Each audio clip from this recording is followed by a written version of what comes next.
We'll call a meeting to order for this zonings meeting of the Knox County Commission. And we'll proceed with our first item, which is number 48. Madam Clerk, would you? You don't want me to do a roll call? Oh, sorry. Yes, I always forget the roll call. I don't know why. Commissioner Lady? Yes. Here. Commissioner Durrett? Here. Commissioner Smith? Hey, bear with me here. No, you're fine. Commissioner Ward? I'm here. Commissioner Schoonmaker? Here. Commissioner Hill? Here. Commissioner Bessler? Here. Commissioner Beeler? Here. Commissioner Daly? Here. Commissioner Jay? Here. And Commissioner Biggs? Present. Commissioner Smith?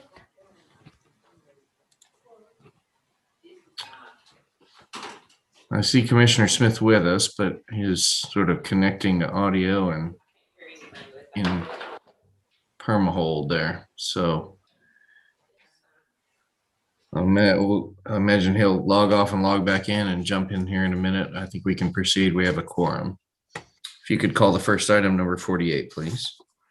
Okay, this is request to Savannah Hermuslo for rezoning from A agricultural to RA low density residential. Property is located at 7529 West Emery Road, parcel ID 77 I-40. This is in the 6th Commission District. It's 1-D-21-RZ. Thank you, Madam Clerk. If you could just note on your roll call that Commissioner Smith is with us. Okay. And is the applicant present with us tonight? Not in the waiting room. Not in the waiting room. Okay. That is Savannah Hermosillo. Savannah is not with us. Okay, so giving the benefit of the doubt, Jacob, if you would just message me if she ends up coming back in, we'll move to the next item. We'll come back to that one. Madam Clerk, if you could read number 49, please.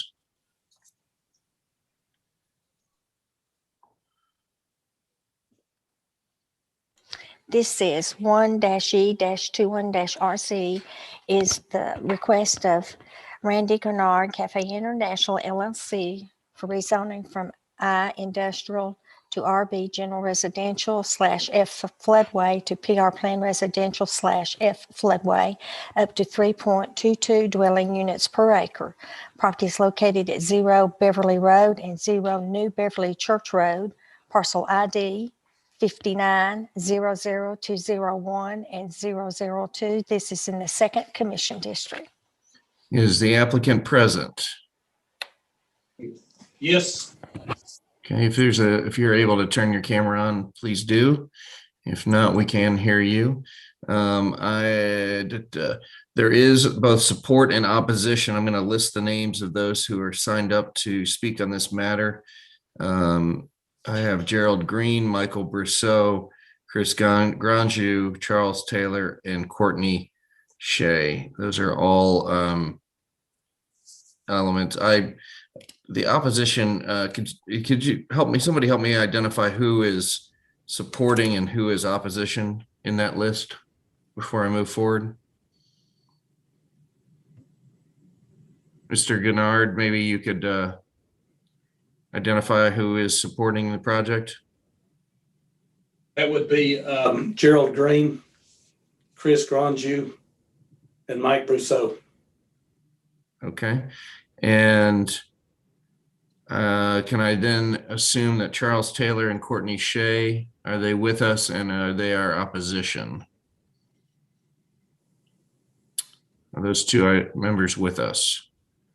Charles Taylor, are you with, do you see anybody in that? Incoming, Chairman. Okay, Charles Taylor, can I assume you're with the opposition on this? Cannot hear you. I am. I'm sorry. Okay. I didn't unmute. Yes, No problem. And Courtney Shea, are you with us? I don't believe she's going to participate. I took her place. Okay. All right, thank you for identifying yourself. Okay, I'll try to do my best to balance both of those, but if we could start with Ms. Brooks from planning, if you could please give the planning recommendation. Of course. Good evening, Commissioners.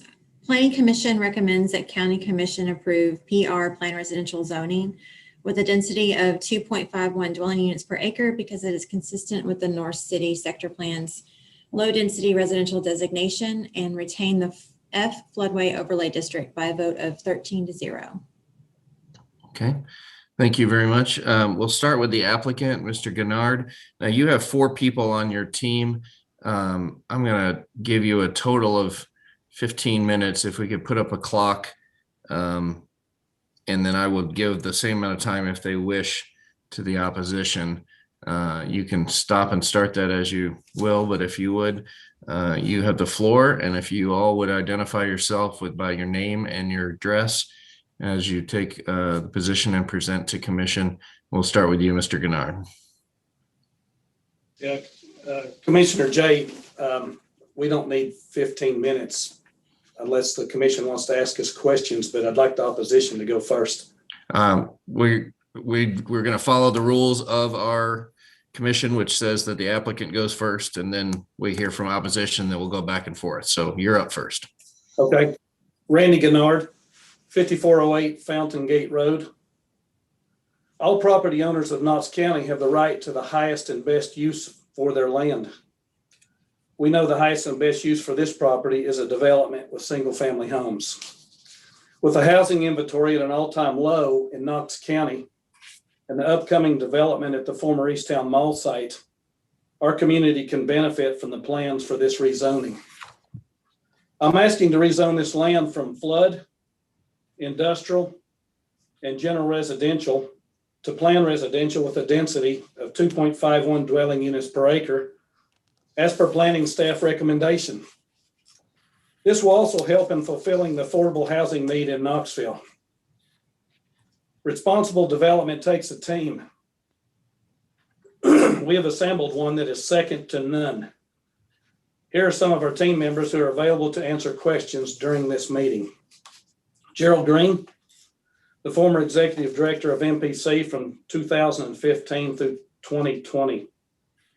Michael Brousseau, former staff planner for MPC from 2000 to 2018. Chris Gronju, former Knox County Stormwater Director for over 24 years.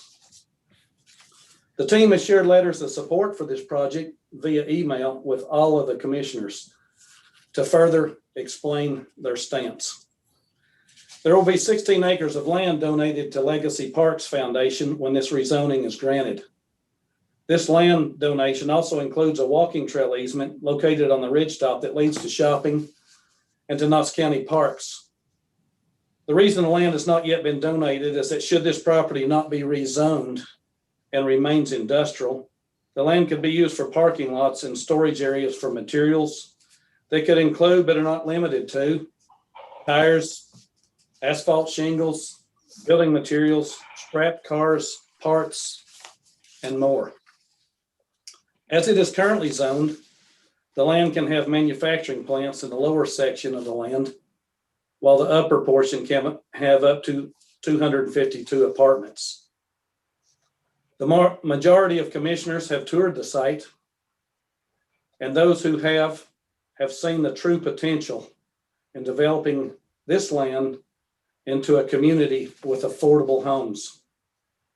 It is without a doubt a challenging site, especially if the traditional scrape and build concept of development is to occur. We have developed a preliminary green build concept plan that ensures the infrastructure will be appropriate for this site. This would be addressed more specifically at the concept plan stage. I ask that you vote to follow the staff recommendation, rezoning with no less than 2.51 units per acre.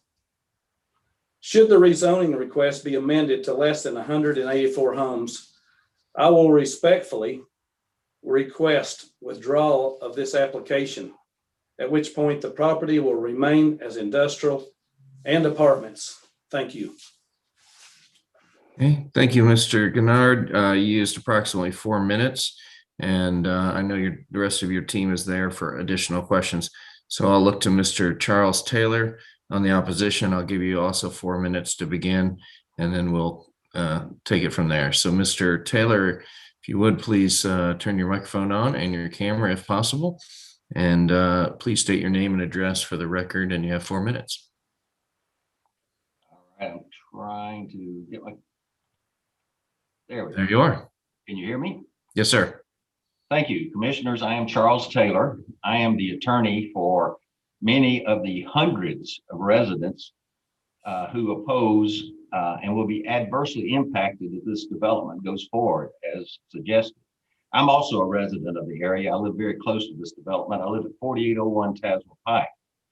Some of the many neighborhood associations that have joined us in opposing this development include Fountain City Town Hall, the Alice Bell Spring Hill Neighborhood Association, the Tazewell Pike Beverly Station Neighborhood, the Oakwood Lincoln Park Neighborhood, and the Fairmont Emeryland Neighborhood.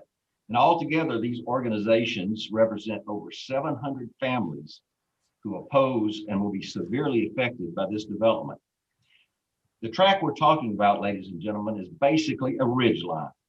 It's got Whites Creek and a railroad on one side and Beverly Road and Greenway Drive on the other side. That track has approximately 80 acres, but only 61 acres are buildable. The rest are in a floodway. Nothing can be built there.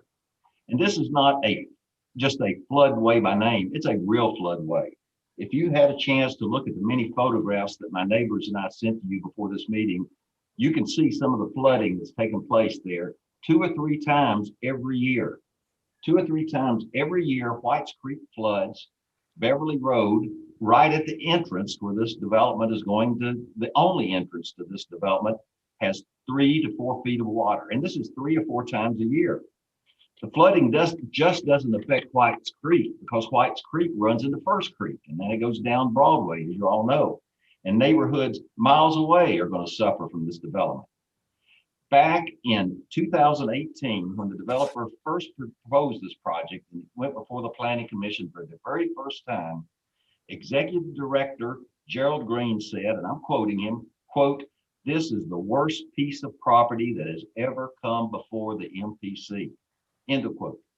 And staff planner Michael Brousseau, who later left the Planning Commission and apparently is now working as a consultant for the developer, this is what he said.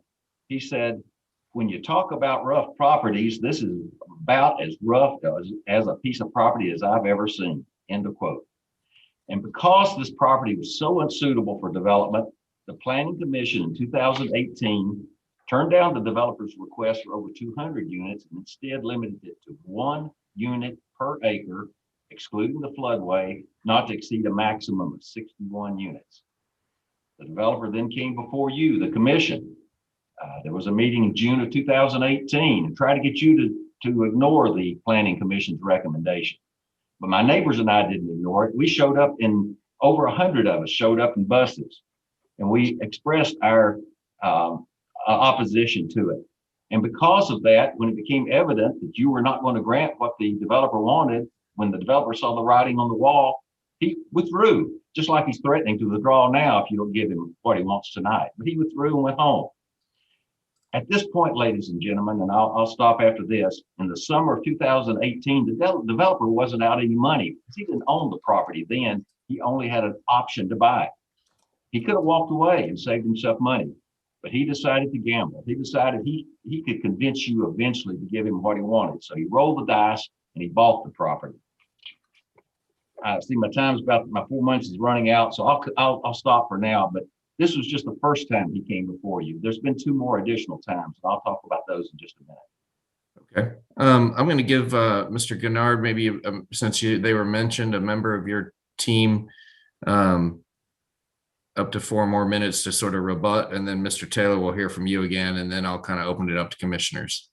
So, Mr. Gennard, does any member, you or your member you're on a team, want to sort of respond? Well, if Chris Granger could just address flooding right now. If you could identify yourself and your name and address, please, for the record, Mr. Granger.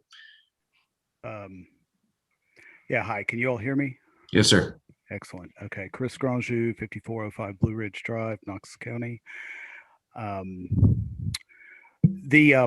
I think the key issue to consider with flooding is that the site plans proposed is not something. It's not the typical site plan that has a lot of runoff in a detention pond, sort of the normal formula. What's being proposed is keeping the development out of the floodplain. It's actually more conservative with regard to flooding and increased runoff volumes than anything that'd be allowed in the current zoning. Uh, the so yeah, I've seen the some of the photos. I'm familiar with flooding. I've lived in Knoxville all my life. I know Dr. Smoot. He's a well-respected hydrologist. Uh, the point that I think is pertinent here is that what's being proposed is something different than the usual development that folks are used to seeing in Knox County. It's You've probably seen the letter I wrote, so I'd be repeating that. But one thing that I didn't say in it is one of my responsibilities at Knox County was the floodplain manager. So I was responsible for the county's compliance with FEMA programs and concepts and policies related to floodplain management. Site plans that do what is being proposed would be a dream for someone managing a floodplain. Them doing it voluntarily is fairly extraordinary on top of that. Again, staying out of the slope, staying out of the floodplain and concentrating development in the appropriate development areas is a new pattern. It's not something everybody's familiar with, and you can go drive around the county and look at. But it's probably something we're going to see, whether we see it here, whether we see it somewhere else. We're going to see this is the pattern we're going to be seeing in the future in Knox County. So I think I'll quit at that. Okay. Thank you, Mr. Granju. Mr. Taylor, I'll look back to you and then we'll go to our commissioners for questions. Mr. Taylor? Thank you. As I was saying, in 2018, the developer failed in his first try to get this rezoned. But he went ahead and bought the property anyway, even though he didn't own it then, he just had an option. He waited a year and then he came back in December of 2019. And he once again tried to get you to change your minds and give him what he wanted. But once again, at the January 2020 commission meeting, over 100 of my neighbors and I showed up. We brought buses again and we expressed our opposition. And once again, it became clear that you, the commission, were not going to give him what he wanted. So once again, he withdrew and went home. And that brings us back to now, today, the third try. And just as you've heard, Mr. Winard is threatening you once more that if you don't give him what he wants, he's going to withdraw. And I really take issue with this idea that if you don't give him what he wants, then he's going to go out there and put tires and other materials there and store them on site. That's a threat. That's all it is, a threat. And I really take issue with this idea that the flooding isn't real. You know, these pictures, this is from January 3, 2020. That shows 3 feet of water on Beverly Road. This is not a projection of what might happen in the future. This is not a weather prediction. This is what's out there right now. That's out there where the rainwater now is being absorbed by the ground. Can you imagine what it's going to be like if 200 plus units are out there and now all that water that used to be absorbed by the ground is running off roofs and driveways and asphalt and into Whites Creek and then into First Creek and down and onto Broadway? That's what's going to happen. And not only are the people downstream going to be adversely affected, the people in the neighborhood are going to be affected. You know, like I said, this is the only entrance to that neighborhood. That means that 2 or 3 times a year, the people who live in that neighborhood are going to be marooned. They can't get in or out. If their house catches on fire, a fire truck can't get to them. If they have a medical emergency, an ambulance can't get to them. Mothers are not going to be able to go pick up their kids from school because of the flooding. With all respect, ladies and gentlemen, the Planning Commission was correct back in 2018. This is the worst piece of property to come before the MPC. My neighbors and I are willing to compromise. If you feel like that some residential development is permissible on this property, then please go back to what the Planning Commission did in 2018 and allow a density of only one dwelling unit per acre, excluding the floodway, which means a maximum of 61 units. If you will do that, then we'll live with it. Thank you. Thank you, Mr. Taylor. I'll open the questions up for commissioners first. I'll look to the commission district representative first, unless you'd like to defer, Ms. Sturrett. Sure, I'll defer to other commissioners for questions. Commissioner Beeler, I see your hand up first. Thank you, Mr. Chairman. I guess probably this question is maybe for Mr. Gennard or a member of his team. With respect to both sides, I think it's very obvious to everybody that if nothing is done to this property, it floods. As it is, it clearly floods. Sometimes it floods very badly. And so I guess, and forgive me if Mr. Grunge addressed this and my layman's ear didn't catch it as well as I should have, but what is the plan, or is there any plan to potentially improve the flooding propensity of this property if it is developed in the way that Mr. Gennard and his team intend to develop it? And I'll wait for your response. You're on mute, Mr. Gennard, or Mr. Granju, whoever wants to take that question. Okay. Yeah, I'll see if I can take that. It sounded like it had to do with hydrology. Well, a couple things. One is when you're looking at land development isn't going to prevent flooding. Those photos of flooding on First Creek and Whites Creek, you can save the fuel and just change the dates on them, because when we have extreme rainfall events, especially when they're on the heels of heavy rainfall seasons, we're going to have flooding. It's the nature of where we live. A good development is a development that does no harm. So it's going to be a development that's going to not add a flood risk. And I think that was what the designer was charged with on this, is how do you take this really difficult piece of land and do a design where you do no harm? Well, what he did was look at techniques of infiltration. So you're right, you're adding hard surfaces. There's no way to build dwellings humans live in without them having hard surfaces. But there are opportunities to infiltrate in areas that don't already infiltrate. In other words, outside or above the floodplain basically in a soil sense when you look at hydrology. And that's what the designer is doing. And that's why earlier I didn't go into the detail of why, but I said this is an innovative approach. It's a new concept that, whether it goes now or goes a year from now, it's going to be what we see in Knox County. And it's the best approach for this area. So will it prevent flooding? No, nothing's going to prevent flooding that any individual will do on a piece of land that size. But asking it to not create an additional flood risk is a very realistic goal, realistic request. Commissioner Beeler, is that?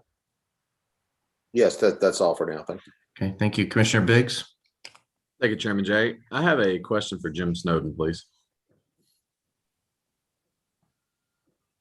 Yes, go ahead, Commissioner Biggs.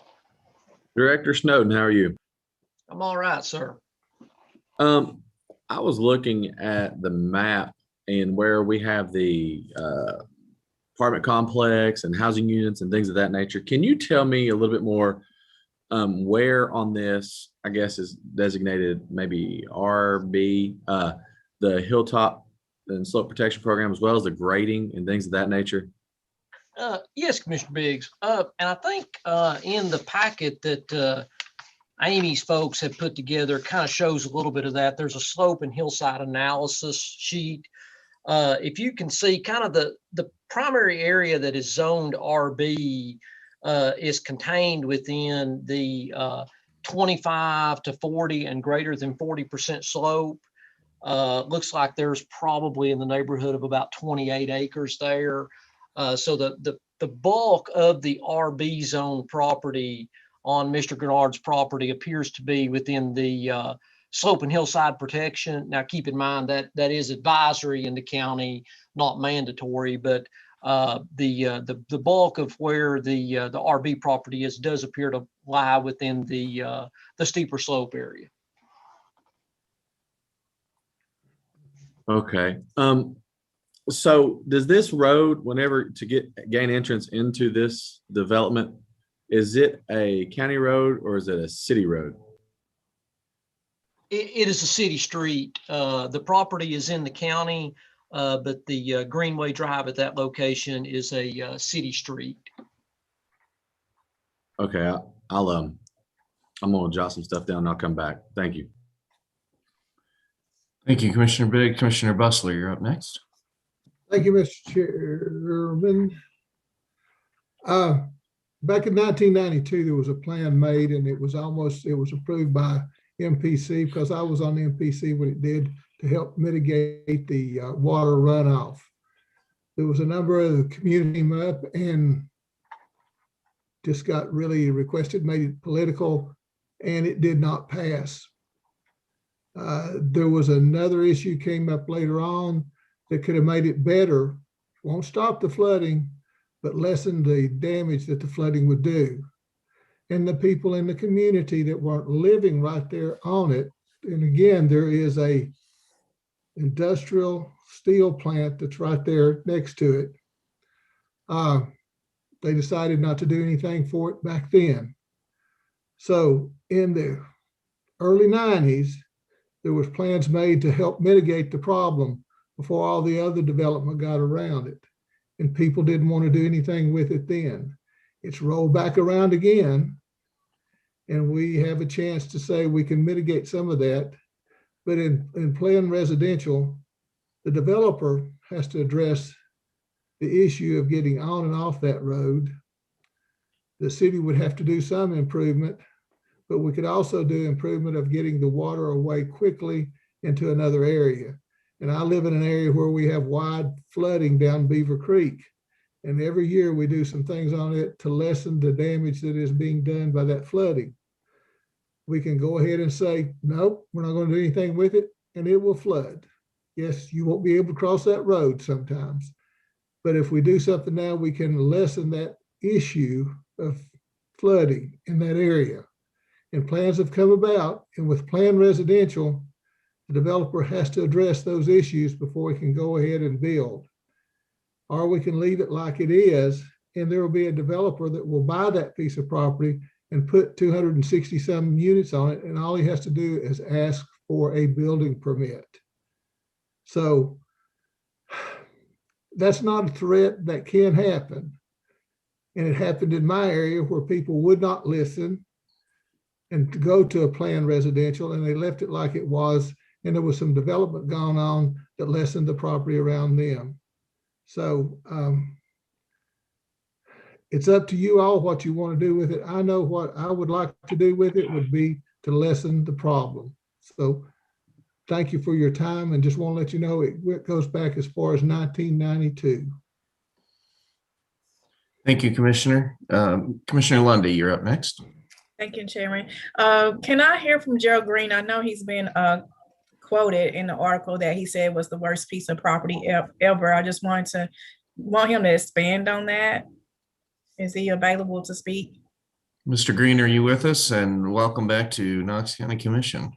Thank you. It's an honor to be here. I'm Gerald Green. My address is 8 Pelzer Street, Asheville, North Carolina, 28804. But I did say that, and it is a challenging piece of property. When this first came before the Planning Commission and planning staff, there was no proposal for a plan, no preliminary plan. There was no thought given to how to appropriately develop this property. Staff imagined the typical one lot, single family lot, uniform lot sizes, 3 to 4 units per acre that we see throughout Knox County, which would not be appropriate for this property. We as staff recommended denial. The Planning Commission, I believe, also recommended denial. and the county commission ultimately denied or were on track to deny the rezoning when it was withdrawn. We then met with Mr. Kennard as staff and proposed a more feasible development approach to this. And he listened, which was unusual for a developer to listen to planning staff, but he's preserving, as he stated, 16 acres, not just the floodway, which cannot be built in, but also the floodplain, which can be developed. So there will be more area to protect and absorb floodwaters than under a typical development proposal. He also proposed preserving the steeper slopes and clustering the development with attached units on those slopes of 15% or less. And we had not walked the property at that first time. So staff walked the property and saw that it could be developed if appropriate measures were taken. And I do believe, as Mr. Ranju said, that this is a model for future development in Knox County rather than the cookie cutter approach of 3, 4, 5 units per acre, all single family homes on the standard lot, scrape and level the area. I believe this is an appropriate approach for those challenging sites and the sites that are even worse than this one. I'm reminded of the some properties in Hardin Valley that have the same type of constraints that this property had, that this development proposal could be a model for. So yes, I did say that, but that with more information, we'll change our mind. And if we don't accept challenges, then we don't go anywhere. And this is a challenging site, but I believe by accepting the challenges that this site proposes or presents, Mr. Kennard has developed a very feasible development plan and it's deserving of support as recommended by the planning staff and by the planning commission. Thank you, Mr. Green. So it sounds like there's been a lot of communication between Mr. Randy and the Planning Commission. So I have a question for Mr. Randy Kennard. Have you reached out to the community at all to kind of do some updates? Have they been able to look at the land? Did you offer that to the community?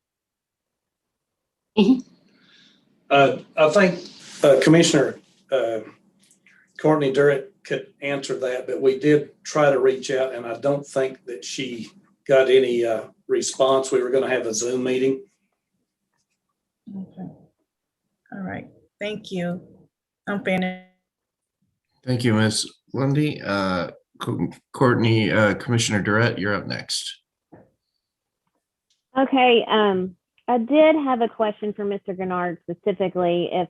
Do you know what Legacy Parks is planning to do with the donated floodway if we were to go that route? I think it would be a similar project. I'm sorry that Carol Evans is not available. I didn't invite her, but as I understand it, it was going to be a similar project as the Harrell Road Park, which is, I think, been renamed the Roy Arthur Park. Okay. There is a letter. There is a letter in the document from Legacy Parks, but I don't know if it spells it out very specific. It doesn't. It just Okay. says that there's been communication and that land would be donated to Legacy Parks if this were to move forward. As far as the flooding, I know you are doing things or will do things in your plan to address flooding that would come from construction and building of houses on this property, but is there anything in your plan to address the current flooding or to at least attempt to mitigate it? Because of course, adding the potential for more flooding would exacerbate the problem tremendously. We are required by law that the peak flow off of our property would be less after the development than before it is. Okay. I guess my question is, are you, aside from addressing what your property would be, the potential flooding your property would be creating by developing it, are you kind of going above and beyond or anything like that to attempt to address the current flooding that there is on this property right now or at the base of this property right now or in the floodway? Yes, I'd like to defer to Chris on that. I think he could answer it. Our plan was to go beyond what was required, but Chris, could you say something on that, please? Yes, and I want to make it clear, I'm not the design engineer for this project, but I have discussed extensively the nature of the design. So the goal, what the team is trying to do is, in fact, add increase infiltration. I mean, sort of a net negative impact, which would be a positive impact, of course, with the development and the discussion. And this is basically a lot of engineering gobbledygook, but the discussion about it sounded very hopeful, and that there are options that could be done. If the use of the floodplain area were similar to what is done in Harrell Road, I assume most people at the meeting here are familiar with the Harrell Road Stormwater Park, or Roy Arthur, more aptly named Stormwater Park.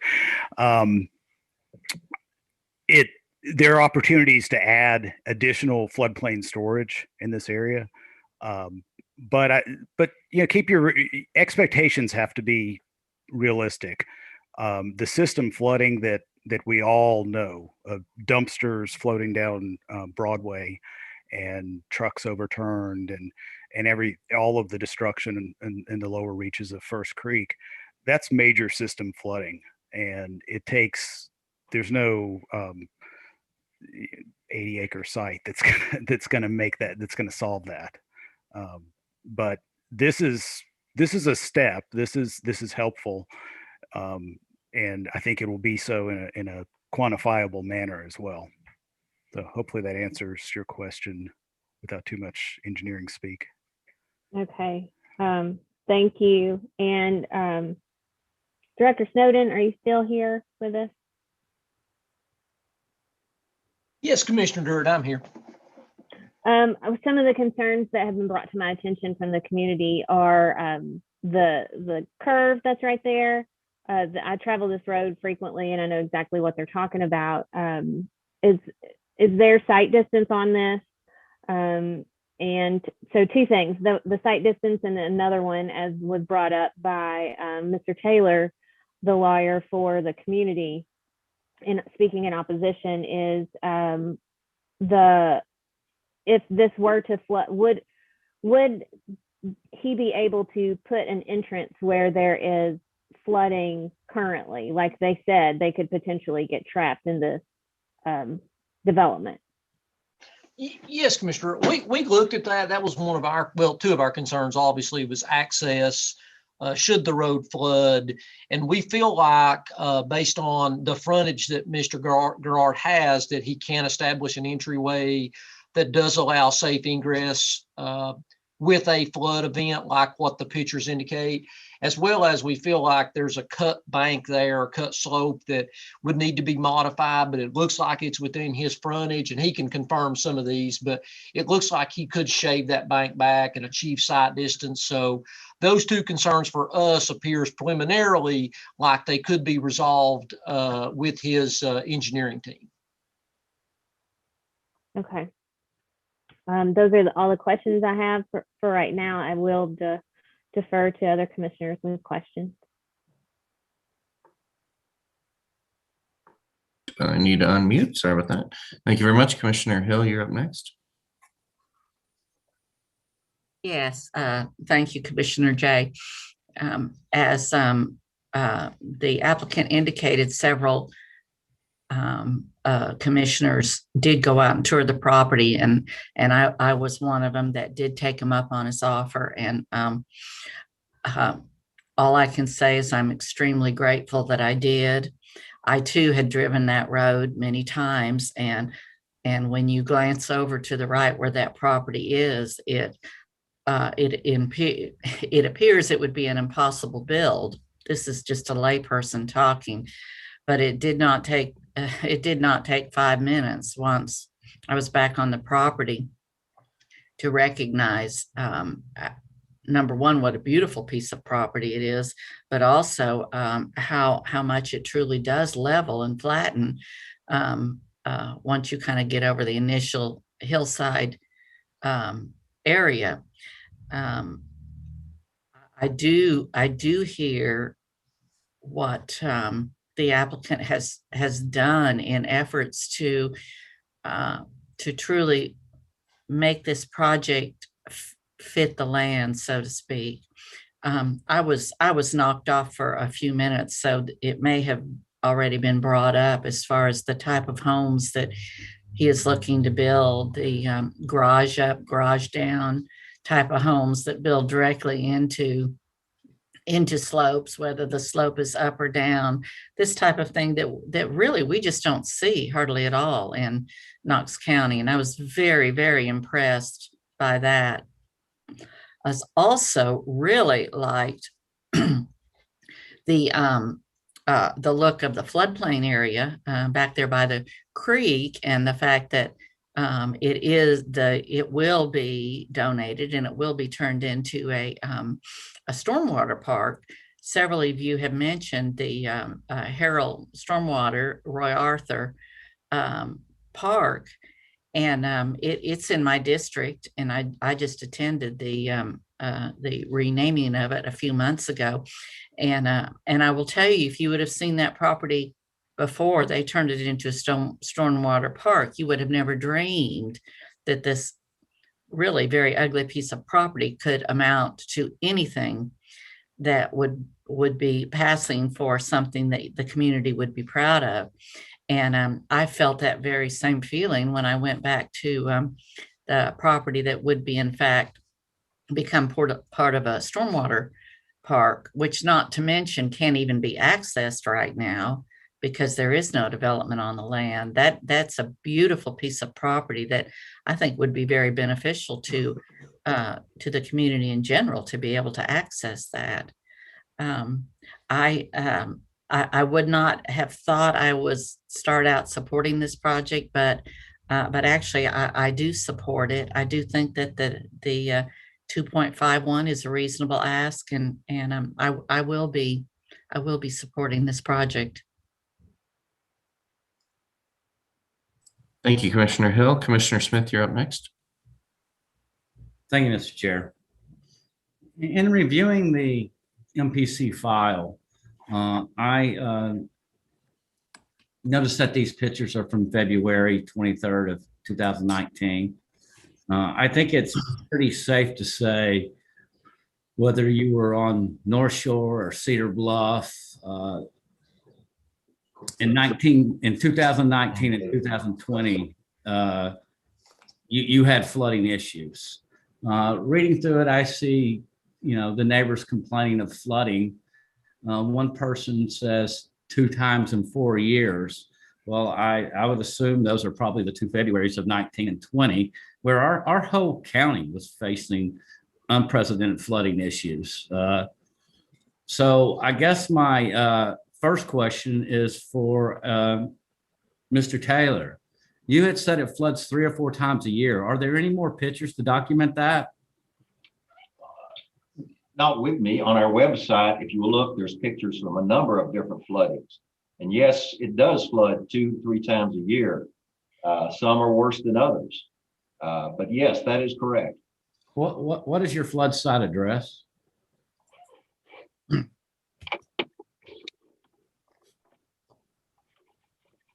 Your website address? I'm looking for it. I apologize. Okay, let me go ahead and ask Mr. Ganju a question. Sir, it is conceivable with the right type of engineering and the right type of development that a property can actually yield less water into the water system than it currently has. Is that correct? Yeah, that's correct. I think, yeah, that's correct. It's conceivable. Okay. And have you seen, you said you were not the engineering designer on this project. But have you seen the plans, and are there anything in it that you could explain to us that will help to achieve a yield that is less than what's there right now? And the reason why I think that's important for that to be able to be achieved is people are concerned about the flooding. But if this person can demonstrate and show that they won't be adding to the flooding, you can't hold somebody else responsible for existing problems. Yes, absolutely. So to explain that, and I hope you'll understand, I don't want to put a friend and colleague in a tough position of promising something in his design that I don't have to do.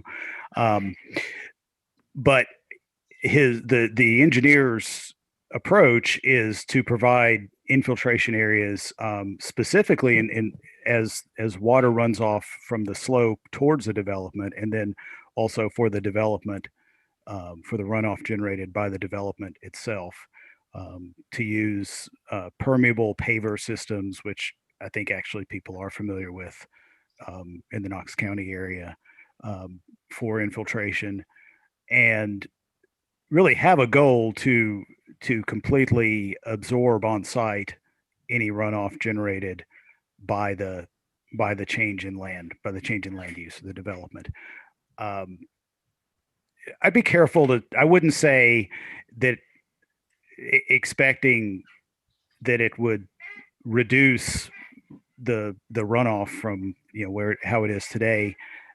There's a lot of factors that can come into play, and I've seen the design process of plans review firsthand for a long time. So a lot of stuff happens, and but I think the goal of infiltrating the runoff that's generated by the change in land use is a reasonable goal. It's a challenge, like everybody said. But if you look around at what's being proposed for development in Knox County, it's all a challenge.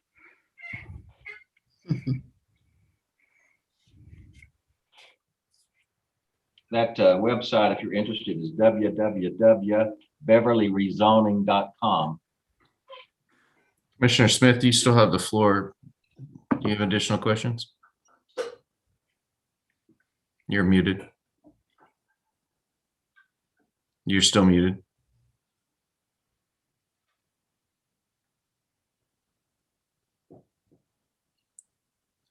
Just yes, you have questions, or no, you do not have questions.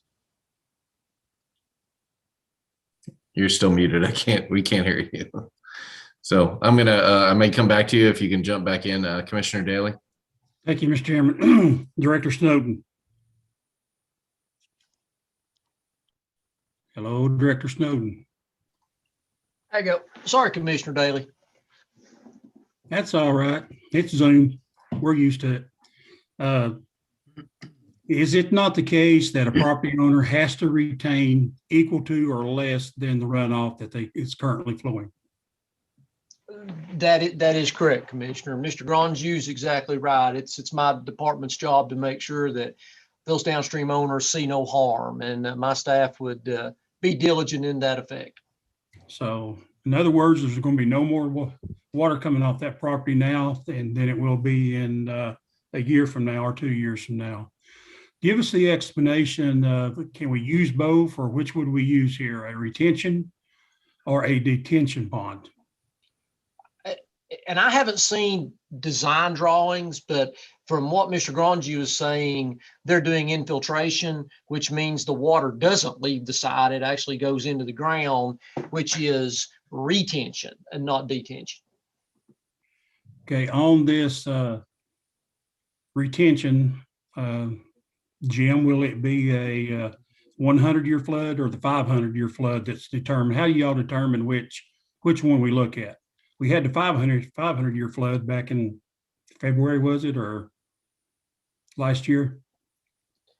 It depends on how you look at it. As far as there was that preceding rain event. The storm itself was not that big, but time you added in the the moisture content of the soil prior to it probably did correlate to about. But yes, we would ensure that flow is no greater at the 100-year mark. So that's our threshold there.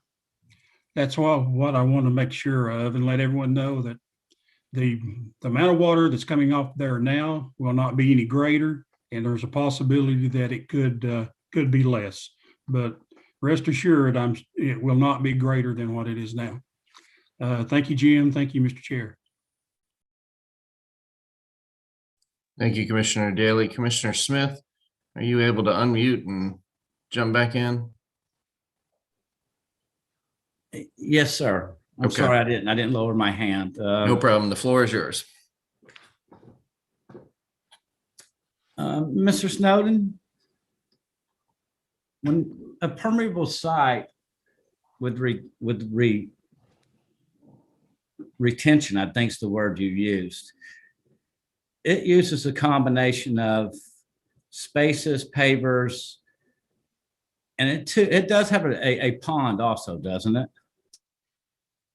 It can. Like I said, I haven't seen any, specific plans for this site, but I think the engineer that is doing the work had another location in Hardin Valley, and he used the combination of pavers and a detention pond, retention pond. So most likely it would be a combination of those devices. Okay, Mr. Taylor, I was able to get to the site, and I see two sets of flooding photos, one from February 23rd and one from January 2020. Is that all the pictures, or am I missing something?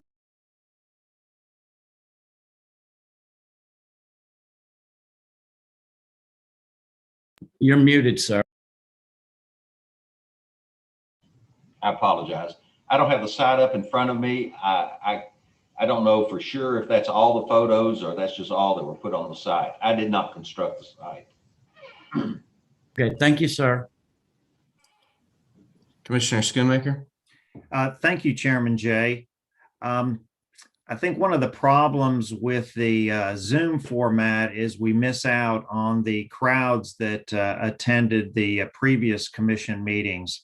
I certainly can remember when this came up before that it was probably the largest crowd that we ever had for a zoning meeting that I've experienced. And so I guess this question is to Commissioner Durrett, since this is your district.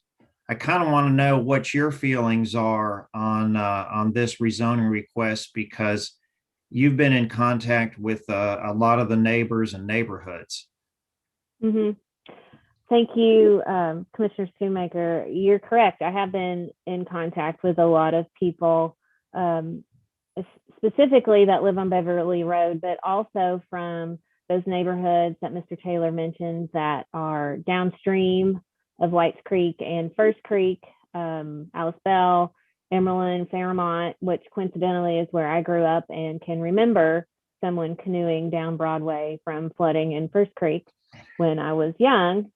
So this is not my first go around with having to deal with flooding issues in my life. And I've heard from all of them. Of course, they would like to see nothing happen to this site, and they are aware that that is not possible now. And so their compromise would be for a 1 unit per acre recommendation. Okay, thank you. And then I guess this question is for Gerald Green. We're constantly hearing from the development community affordable housing. Could you describe what, in your opinion, affordable housing is in Knox County, at what kind of price ranges or construction standards? Yes, sir, I'll try. And affordable housing is defined as housing that someone can afford expending 30% of their income. So I think the median income, and just for simple math state, I'm going to state that it's $45,000 a year in Knox County. I think that's pretty close. So that means spending $15,000 a year on housing, which is just over $1,000 a month, and which I think would buy maybe I think on current interest rates, about a $200,000 house. So it's very challenging. We look beyond that to long-term cost and interest rates. And this housing will help the housing market in Knoxville in Knox County, just by providing more housing.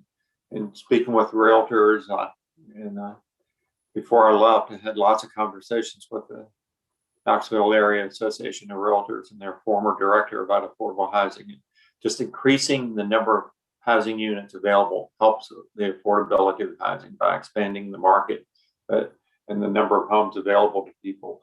This would address the housing issue, and I don't know what the cost would be because the project is not far enough along in its planning stage to really pinpoint the price of housing, but by providing this number of units in this area would certainly help the market and therefore help the affordability of housing in Knox County. Okay, so basically less than $200,000 home is basically classified as affordable housing then? For those with at the median income level, and then as you go up in the income, the affordability increases, obviously. Yes, sir. Okay, thank you. I'll defer back to Chairman Jay. Thank you, Commissioner Schoonmaker. Commissioner Ward? I've heard the residents around there want one. I think it was approved for 2.5. On to know if the owner, if there's any middle ground there between the two, or is the project not feasible at any lower rate? Is 2 acceptable or no? No, it wouldn't work out.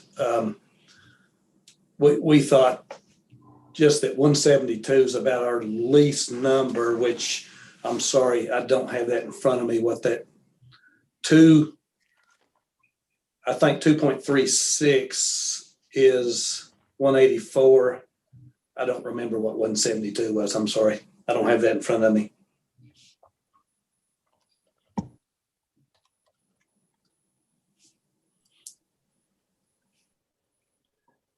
Commissioner Ward, did you? Okay.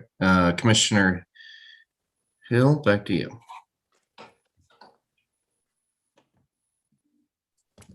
Commissioner. Yes.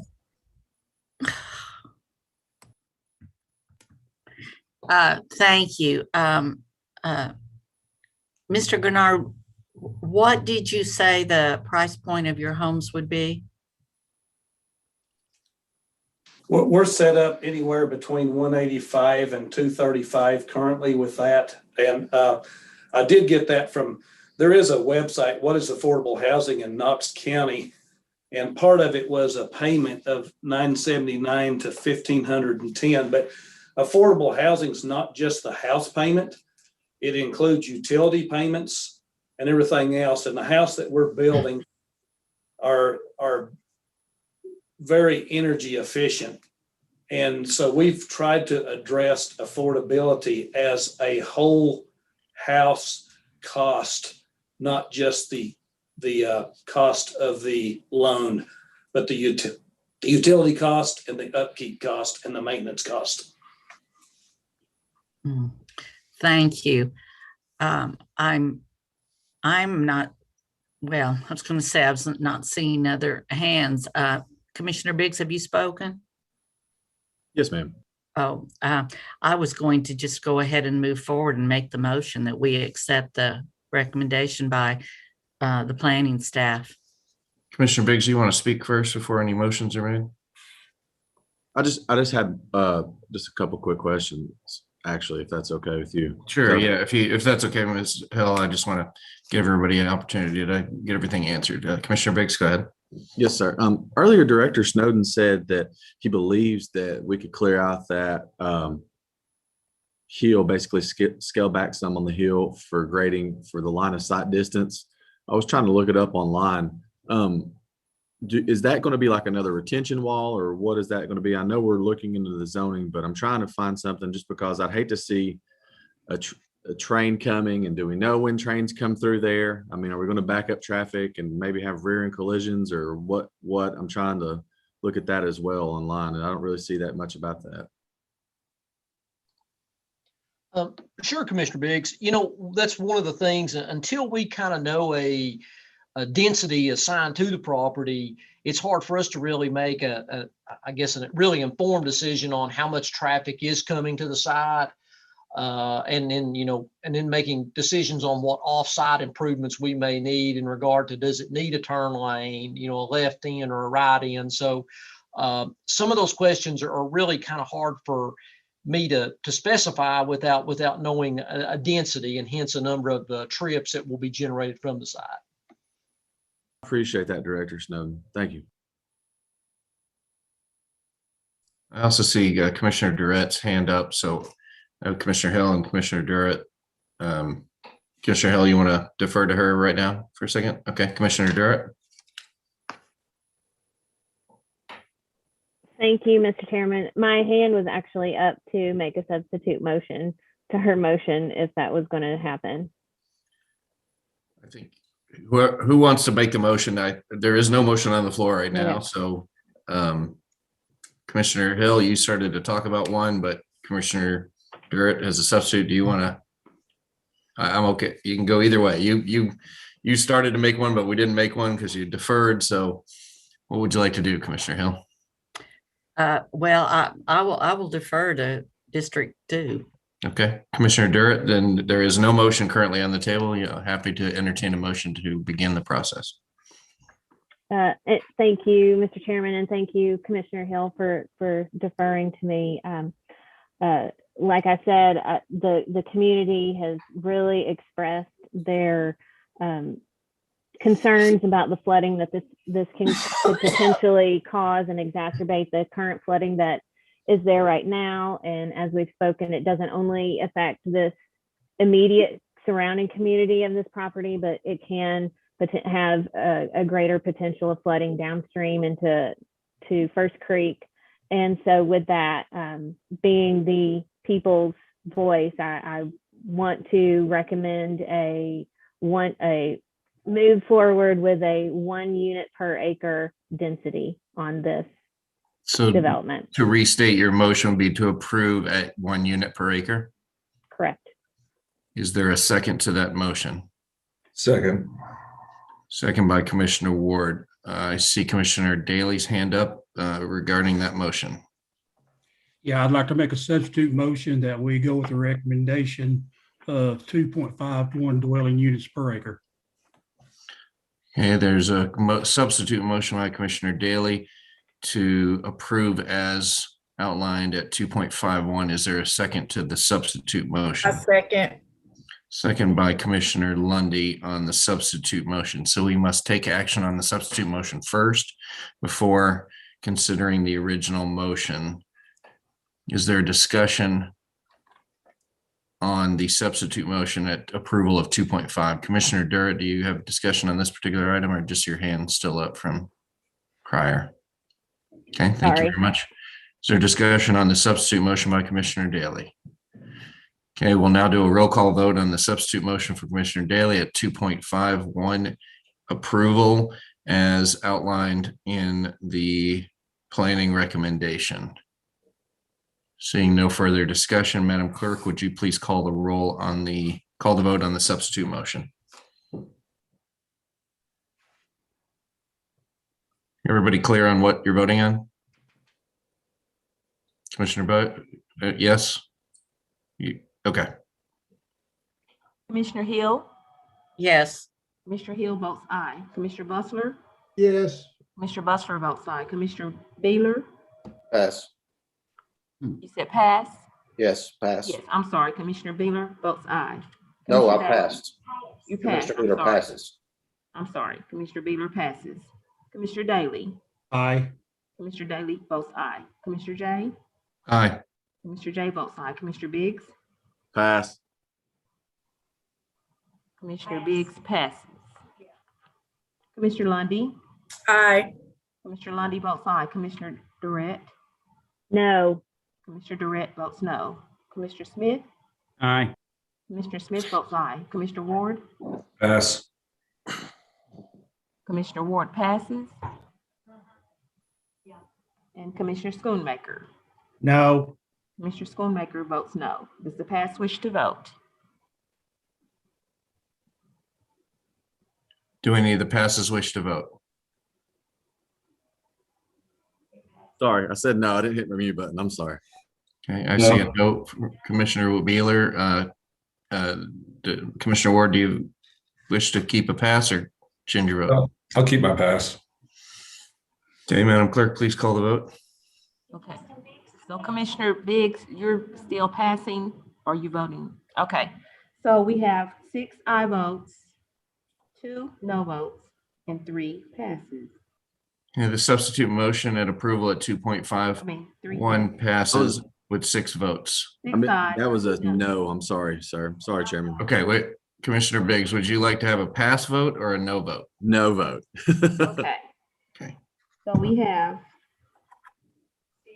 6-3-2. votes, 2 Yeah. no votes, and 2 passes. Okay, the motion passes with 6 votes, aye, 3, no, 2, pass. Yeah. And that completes item number 49. Good luck with your project and thank you all for participating. I'm gonna continue on. We have 2 other items. No, we have more than 2 other items. Soldiering on, I'm gonna return back to item number 48 though. Our participants are with us on 48. I apologize for the technical difficulties as we started our zoning meeting. We'll go back to item number 48. Madam Clerk, could you please recall that one? And then we have our applicant, Ms. Hermosillo, and our opposition, Mr. Butler and Ms. Smith with us. Madam Clerk? Okay, this is item 1-D-21-RZ, request of Savannah Hermosillo for rezoning from A agricultural to RA low density residential at 7529 West Emory Road, parcel ID 77140 in the 6th Commission District. Thank you, Madam Clerk. Sorry for the cough. Is the applicant present? Please say the applicant is present. Yes, the applicant is present. All right. Hi. If you would, is there opposition, Mr. Butler or Ms. Smith? Let's see if you are here. Mr. Butler, Ms. Smith. Do we have anybody waiting in the waiting room?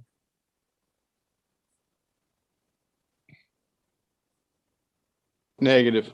Okay. We do have the applicant here. If you would, Ms. Amy Brooks from Planning, if you would please give the planning recommendation. Good evening, Commissioners. Planning Commission recommends that County Commission approve RA low density residential zoning because it is consistent with the Northwest County sector plans, low density residential designation, and with the surrounding development and adjacent zoning by a vote of 13-0 on consent. Thank you, Ms. Brooks. If the applicant could please state your name and address for the record. Savannah Hermosillo. Okay. And is there anything you'd like to tell us about your project? So I am planning on to have a mobile home built for my property.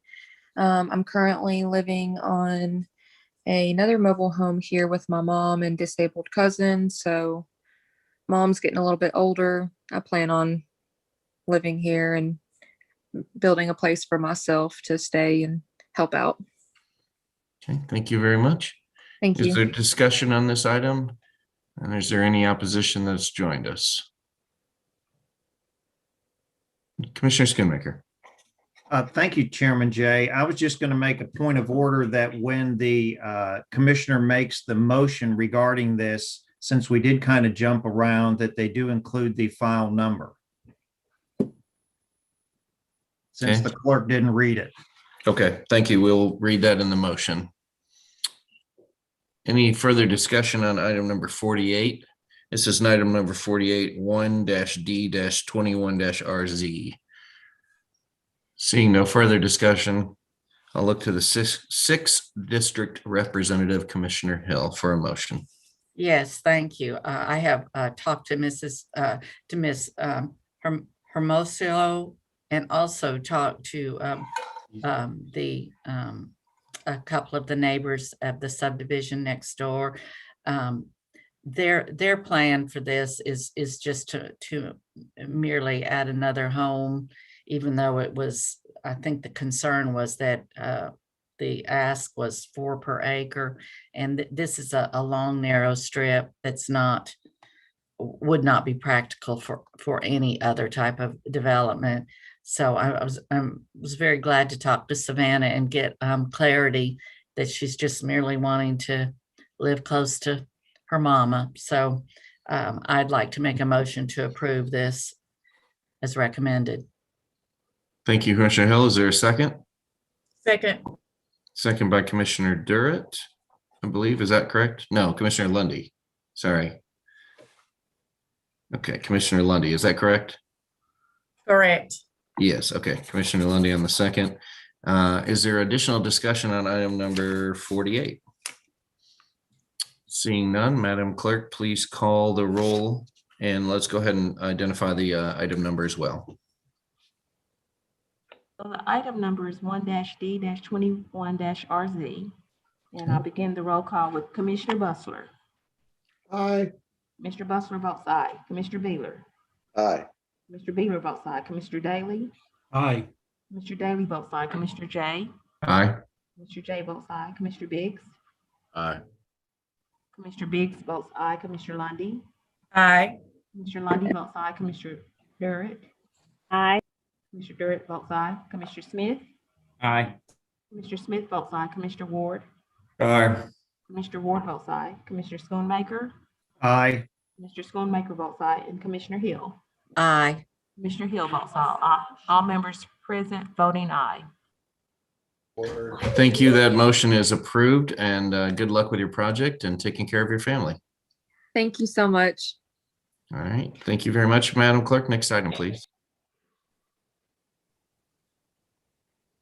Next item is a request of Taylor D. Forster for rezoning from RA Low Density Residential and CA General Business to A Agricultural. The property is located at 1508 East Governor John Sevier Highway. Parcel ID is 111048 in the 9th Commission District, and the item number is 1-H-21-RZ. Okay, thank you very much. Is the applicant present? Present. Okay, is there opposition to this item? I did not have any listed, but I will call for it. Okay, seeing none, if you would, Ms. Brooks, please give us the planning recommendation. Certainly. Planning Commission recommends that County Commission approve A, agricultural zoning for the portion of the property zoned RA, low density residential, because it is consistent with the South County Sector Plan, agricultural and hillside protection designation by a vote of 12-0. Thank you, Ms. Brooks. Applicant, if you could identify yourself with your name and address and tell us a little bit about your project.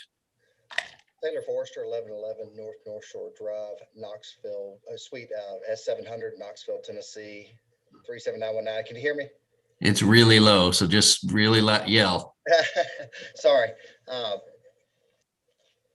Just to make sure we're clear, this is for the portion that is currently zoned RA. It does not include the commercial portion of the project, which is the lesser nominal amount of acreage there. As for the request is to go from RA to agricultural.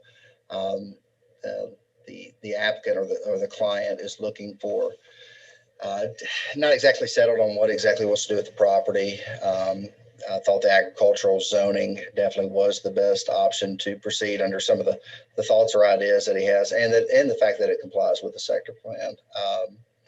Considering that and following staff recommendation and the planning commission's vote of recommendation, we'd ask that you approve the rezoning from RA to agricultural. Okay, thank you, Mr. Forster. Is there any discussion amongst the commissioners? Any questions? Commissioner Schoonmaker.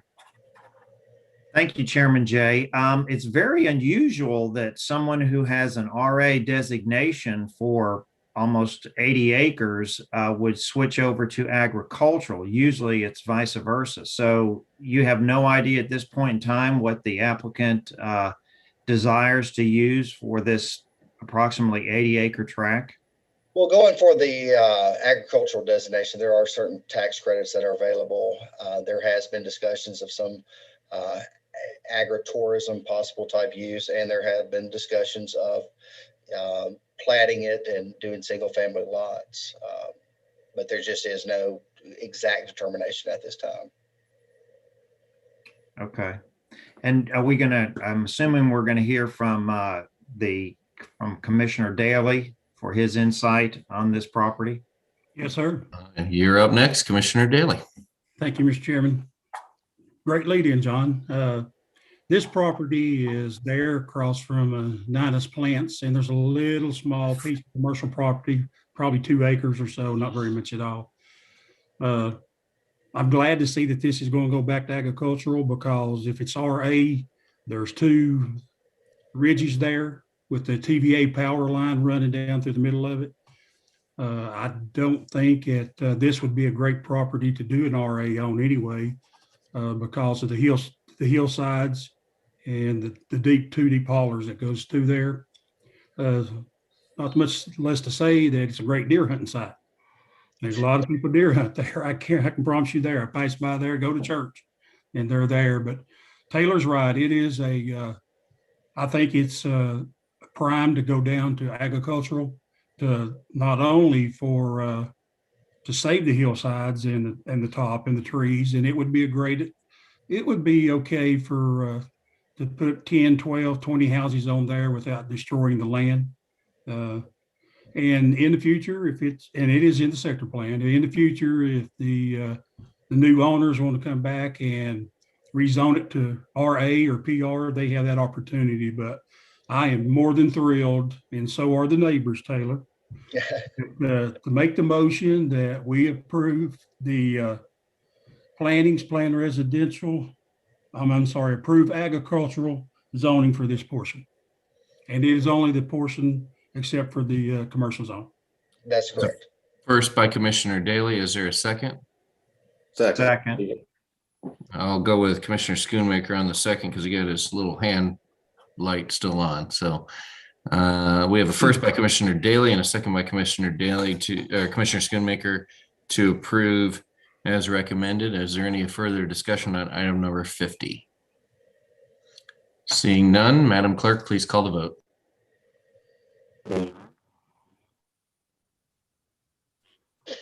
Commissioner Baylor? Aye. Commissioner Baylor votes aye. If you could, so the microphone is messed up again. Angie, if you could jump in and start to do the roll call. It was just sounded like the robot again. Came back to us. Commissioner Daly? Aye. Commissioner Daly votes aye. Commissioner Jay? Aye. Commissioner Jay votes aye. Commissioner Biggs? Aye. Commissioner Biggs votes aye. Commissioner Lundy? Aye. Commissioner Lundy votes aye. Commissioner Durrett? Aye. Commissioner Durrett votes aye. Commissioner Smith? Aye. Commissioner Smith votes aye. Commissioner Ward? Aye. Commissioner Ward votes aye. Commissioner Schoonmaker? Aye. Commissioner Schoonmaker votes aye. Commissioner Hill? Aye. Commissioner Hill votes aye. Commissioner Bessler? Aye. Commissioner Bessler votes aye. All members present voting aye. Thank you, Madam Clerk. That passes. Good luck with your project, sir. Thank you. You have a good night. Excellent. Madam Clerk, next item, please. On page 13, number 51 is 1-F-21-SP. It's request of Barry Lawton for East County Sector Plan Amendment from LDR Low Density Residential and MU/SD/ECO/5 Mixed Use Special District, Asheville Highway Mixed Use Agricultural Residential and Office Districts to GC General Commercial. Property is located at 0 Asheville Highway, parcel ID 62-02308 and 02309 in the 8th Commission District. Thank you, Madam Clerk. Is the applicant present tonight? Mr. Vaulton or representative of Mr. Vaulton? Anybody waiting for us to talk about this item? Anyone in the waiting room? IT team?